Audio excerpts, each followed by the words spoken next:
Okay, let me certainly acknowledge the people who are standing here with us. Um, and we have Tom McCaslin, who's Director of the Housing Community Development. We have Councilmember Jack Christie. I'm gonna get this last name from top one more time. Yes, Joetta Stevenson. yes, Joetta Stevenson representing top. Councilmember Amanda Edwards, Mayor Pro Tem Ellen Cohen, Marvin Odom, who leads the recovery effort. And then I've got three individuals here, and I was, Deborah Williams. Oh, Deborah Williams here. Who are the other two that I have on my end? And Christina Quintero, okay? And then Karen Knight. Thank you. Okay. You want to join us? Well, I tell you what, I understand. I understand. And then let me thank all of you for being present. A government of the people, by the people, and for the people guards the safety of the people. It helps the people harmed by a disaster, and it helps protect people against the next disaster. Our national government and our state government take the lead role on these battlefronts. Because epic floods and destructive winds and coastal surges, wildfires and earthquakes do not obey lines on a map, they affect regions and metropolitan areas.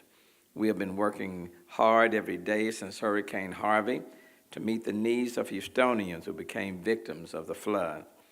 We rescued, sheltered, and then provided longer-term housing for thousands of people, picked up storm debris faster than predicted, opened our first neighborhood recovery centers as one-stop locations for all kinds of assistance. We started the process of recommending changes in building regulations to make our city safer. We created a shopping list of long-term projects, such as the 3rd U.S. Army Corps of Engineers Reservoir on the west side.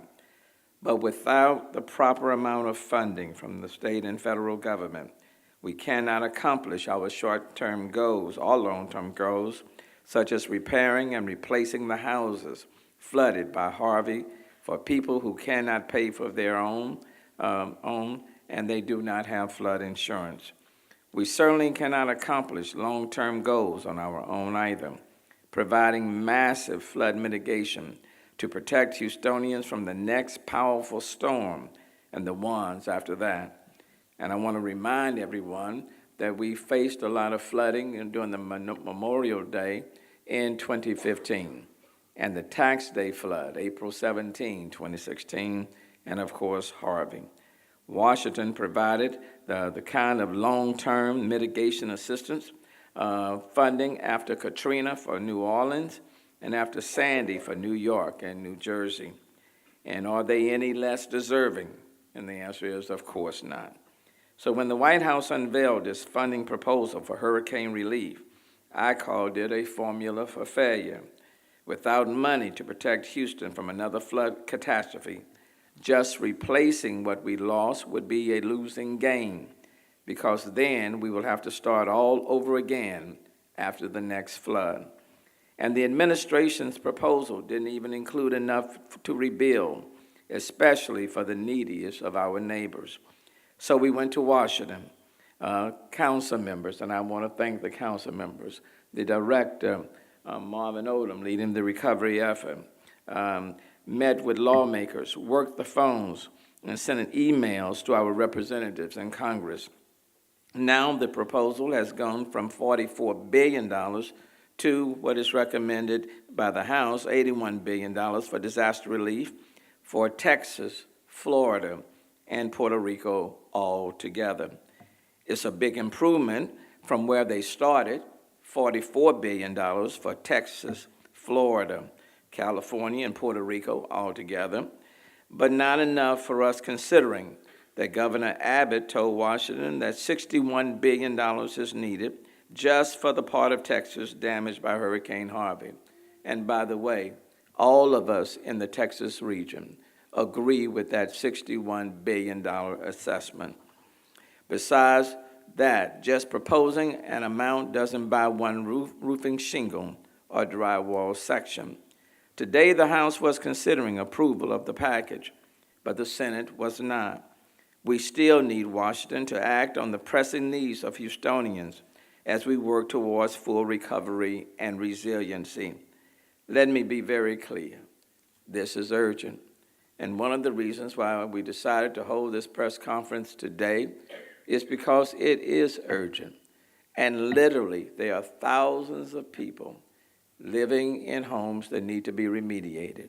And there are thousands of people who are still living in hotels. And the question is, where do they go when FEMA says no more? So there is an urgency for it. And we need the money to start and the resources to start flowing down to the local communities. So with me today to tell their stories are several individuals who are present. And let me just say, we know another storm is going to come. We know that. And the people in Maryland, in Bracewood, Mayor Pro Tem Ellen Cohen, are asking, what do we do? Do we rebuild? Do we move? Are there dollars to buy out? Okay? And what about the bayous? Now, thanks to the members of City Council, okay, last year we took steps to borrow money from the Texas Water Development Board, $47 million, to pass it on to the Harris County Flood Control District in order to complete Project Braze. And what we do know, had that project been completed, thousands of homes would have flooded. That we know. And we are, the city of Houston, we are borrowing money. We have already committed the economic stabilization portion of our budget. It's already gone, okay? But people are still waiting for services to be provided. And so here today, in order to put faces to this crisis that is existing, we invited just a few people to come to tell their story, because the debris is gone, the lights are on, and people are assuming that there's still not a tremendous need, and urgency is critically important. Just like tax reform was urgent.